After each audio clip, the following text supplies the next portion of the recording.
Salut les cinéphages, c'est Merej, et aujourd'hui, on vient parler du nouveau film de James Wan. Ça s'appelle Malignante, et c'est vendu comme un gros film d'horreur commercial de pas fin, avec le tampon par le réalisateur de Conjuring. Pour les pépettes, c'est plus pratique, mais est-ce qu'on est vraiment devant cet objet promis, ou est-ce qu'on n'est pas plutôt devant un ovni, un objet filmique non identifié, quelque part scindé en deux, tiraillé entre deux forces, un petit peu de gauche à droite, à l'image de son réalisateur, qui a deux amours quelque part, à la fois les films d'angoisse et à la fois les films d'action, les Death Sentence, les Fast and Furious, les Aquaman, comme ça. Et c'est vrai que, du coup, il est un petit peu dur à catégoriser, ce petit bonhomme, même si, oui, il adore l'horreur, mais là, on est devant un objet comme ça qui, quelque part, est à la fois extrêmement flippant parfois, et à la fois extrêmement généreux, dégénéré, limite actionneur. C'est très très curieux, et le film est réellement scindé en deux. D'ailleurs, dans sa carrière, James Wan a commencé comme un artisan avec des tout petits films. Ensuite, il a jonglé avec les grosses productions américaines, et du coup il y a une sorte de mise en abîme comme ça, où absolument tout dans le film est scindé en deux. Et d'ailleurs, on va y venir. D'ailleurs, cette critique sera également scindée en deux, puisqu'il y aura une partie spoiler, je vous préviendrai. Mais pour parler de ce film, c'était pas possible. Donc juste, tout le monde est divisé jusqu'à la critique. J'entends, c'est complètement pourri, un nanar cosmique, un navet intersidéral. Et puis j'entends, mais non, c'est génial, j'ai adoré. Oui, James Wan au top, son meilleur film, un chef-d'œuvre, etc. Bon, oulala. Donc, comment y voir clair? Et qui a tort, qui a raison? Évidemment personne, chacun sa sensibilité, mais effectivement, ce film a vraiment le cul entre deux chaises, c'est vraiment très marrant, et en plus, ils ont trouvé pour moi vraiment l'accroche parfaite, le mal incarné. On va y venir, mais je trouve ça quand même très drôle. En tout cas, voilà, pour la partie non-spoiler, c'est un film qui est déjà extrêmement bien réalisé. Il y a des plans, et de nombreux plans particulièrement intéressants, avec, je sais pas ce qu'il a utilisé comme focale, mais c'est du très très grand angle, mais vraiment, on voit énormément, il y a énormément de choses dans le champ, très très souvent en plongée ou en contre-plongée, et ça donne une atmosphère extrêmement particulière, un petit peu à l'image des scènes d'action qu'il avait fait dans Aquaman. Il y a quelque chose comme ça, qui peut faire un peu numérique, mais qui est extrêmement original. Moi, j'ai vraiment trouvé le filmage très très intéressant, et vous me connaissez, moi, quand c'est mal filmé, ça m'intéresse pas. Là, c'est le cas. Oui, la photographie est un petit peu numérique, mais il y a quand même des plans ultra intenses, et donc ça fait plaisir. Le montage est très bon, il n'y a pas de problème.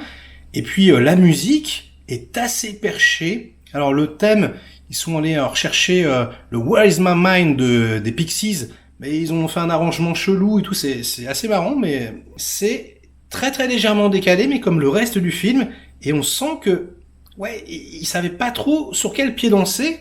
Alors, les comédiens, moi l'actrice principale, Annabelle Wallis, je la connaissais pas trop, elle joue plutôt bien parfois, et parfois, dans certaines scènes, c'est extrêmement outré, comme ça devient limite parodique. Et du coup, on est sur un film assez spécial. Bon, alors on s'attend à un film d'horreur, et puis ça commence comme ça, un peu comme une zèderie. Il y a vraiment, un ton limite comique qui me fait penser quelque part, vous savez, à Freddy, quoi. Vous savez, ces films d'horreur, en fait, roller coaster, comme des tours de manège, où finalement, c'est pas tellement de l'angoisse qu'on nous vend, mais plus du fun. Et du coup, j'étais assez surpris, je me dis, non, en fait, le film est fun. Donc, et petit à petit, effectivement, on rentre dans ce truc-là, donc c'est pas une comédie, mais c'est pas à prendre au premier degré non plus. Et j'ai envie de te dire, heureusement, parce qu'il y a énormément de problèmes, comme par exemple, les dialogues, la vache, les dialogues du film sont complètement à la rue, le scénario, il essaye de construire des trucs au fur et à mesure, mais toi, t'as tout compris 20 minutes avant qu'on t'explique les choses, du coup, c'est surexpliqué, alors que tu te dis, mais c'est même pas un twist, parce que ça marche sur une révélation, mais que t'as compris, limite, dès la première scène. C'est très très particulier. Donc effectivement, il est un peu comme Shyamalan, hein, il est obligé comme ça de vendre un truc sur un twist. Et là, on sent que il s'est un petit peu perdu dedans. Donc la première partie du film, tu te dis mais qu'est-ce qu'il a fait? Il a raté son coup. Ça fait flipper, mais en fait c'est ridicule, c'est bizarre. Voilà, on oscille entre deux trucs comme ça. Et puis alors la deuxième partie, j'ai envie de dire Mamma Mia, mais quel plaisir. Alors déjà le boogeyman, hein, le gros méchant du film, hein, voilà, la Freddy, donc comme je vous disais, la Jason, etc.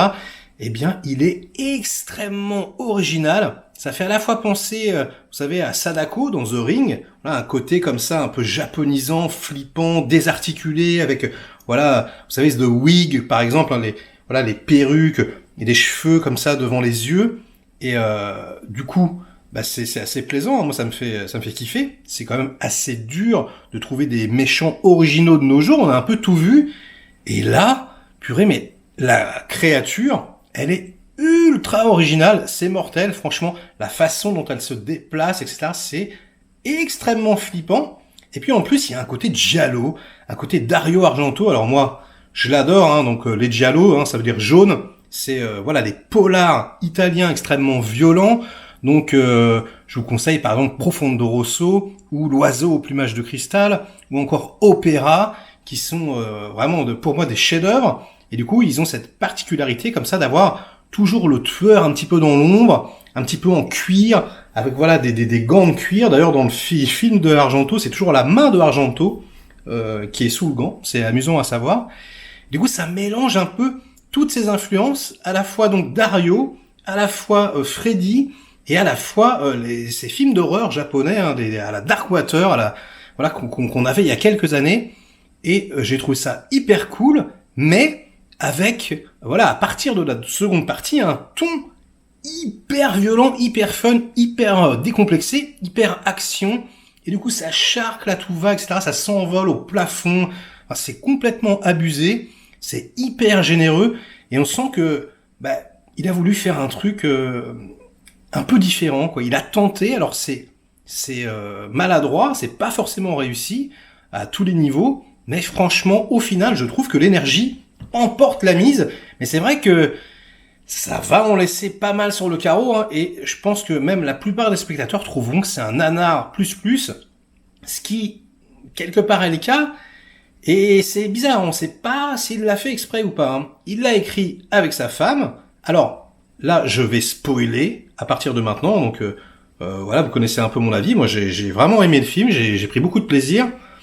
Et du coup, ça parle des jumeaux maléfiques, hein, c'est voilà un genre que j'adore, un petit peu à la Brian De Palma, hein, vous savez, dans Sisters, voilà, ce genre de film comme ça que je trouve énorme, ou encore Chromosome 3 de David Cronenberg, qui est un chef-d'œuvre absolu, hein, si vous ne l'avez pas vu, une pépite brutal, sanglant, traumatisant, bref, jetez-vous dessus, c'est absolument génial.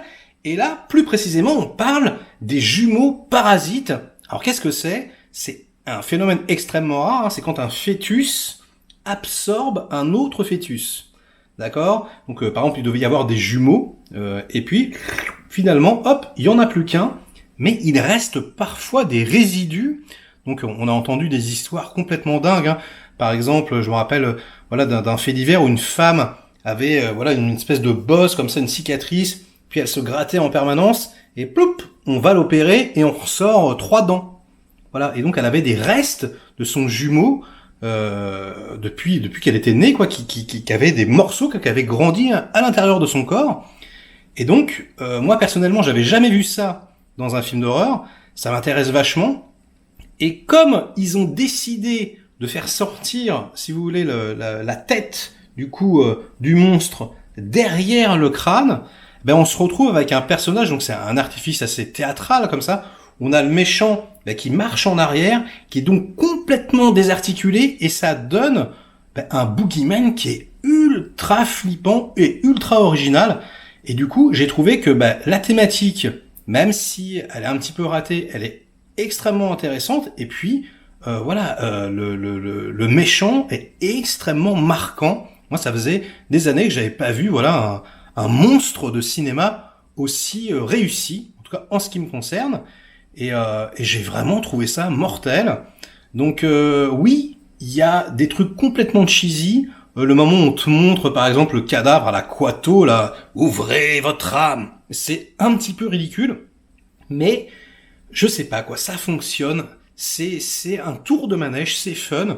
Donc discutons-en dans les commentaires. Est-ce que comme moi ça a marché sur vous?